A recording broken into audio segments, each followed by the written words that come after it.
получи права. И затова аз трябва да се идентифицирам.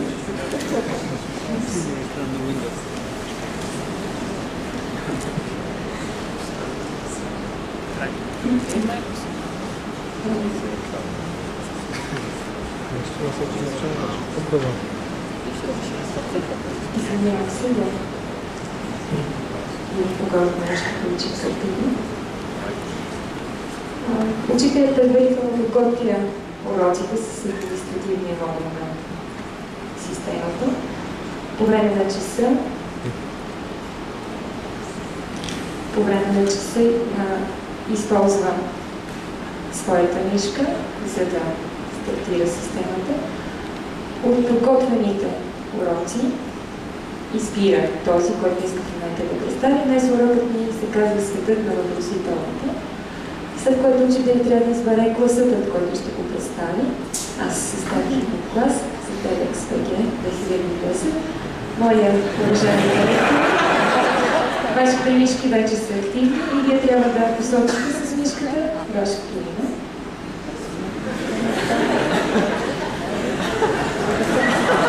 Това е начин системата да знае кой държи коя мишка, защото тя ще проследява поведението на тази мишка и ученика зад нея. Готови ли сте?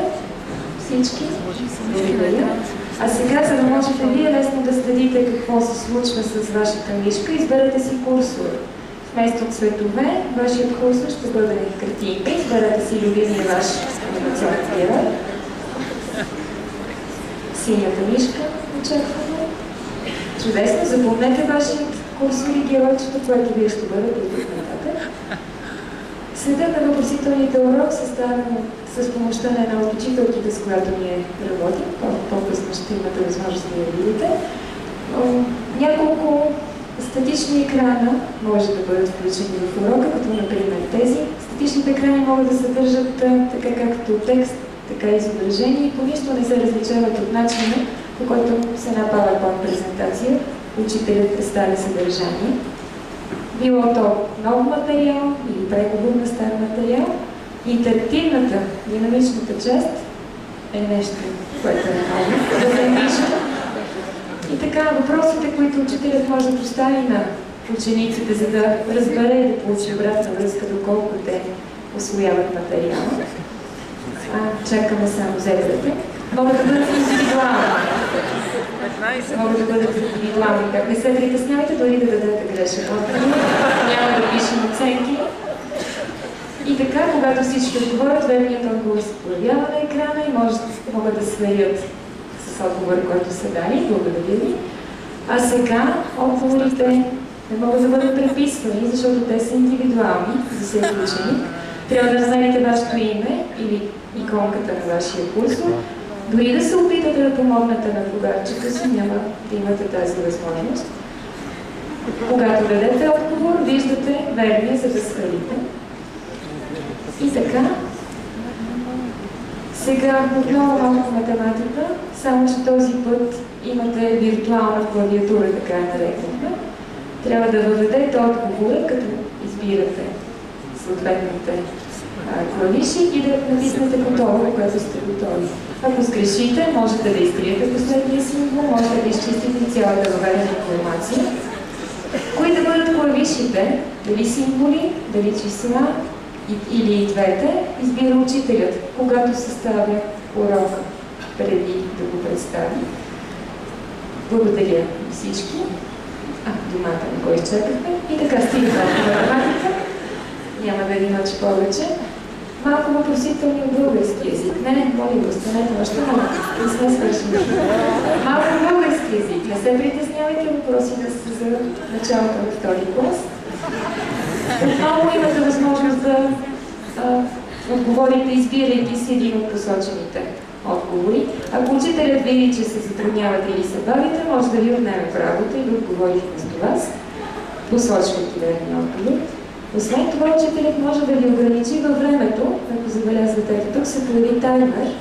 Имате вече 4, 3, 2, 1 секунди да отговорите. Ако не отговорите, не получавате точка. Системата следи отговорите и във всеки един момент учителят може да получи информация за това как отговаряте. Чудесно, справяте се всички много добре. Въпросите могат да бъдат зададени с текст или изображения, отговорите могат да бъдат повече от един, и това повече от един могат да бъдат верни. Достатъчно е да посочите един верен отговор, т.е. една грешна дума. Чудесно. Малко въпросителни за света. Друг вид интерактивна дейност, която има възможност да използва учителя, трябва да изтеглите картинките, за да категоризирате съответните уроки. Тук се състезаваме, който изтегли повече картинки, получава повече точно. В същото време си пречи. Чудесно. Благодаря.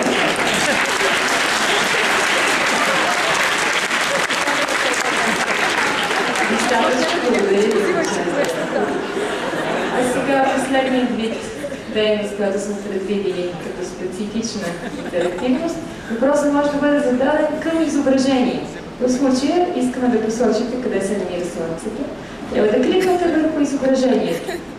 Надявам се да не ви затрудни. Чудесно. Това е Слънцето. Към същото изображение бихме могли да зададем друг въпрос.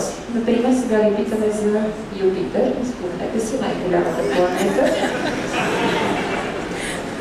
Възможностите да се използват тези различни интерактивни дейности са ограничени единствено от въображението на учителя, който състави урока. Съвсем малко още въпроси, забавни въпроси. Отново избираем отговор, само че този път картинка показва верния отговор.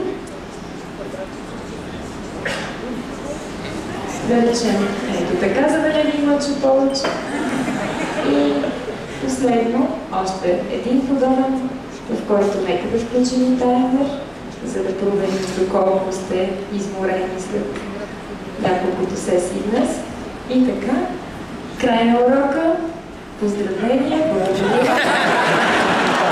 Верният отговор е да. И така, справихте се отлично. Много ви благодаря.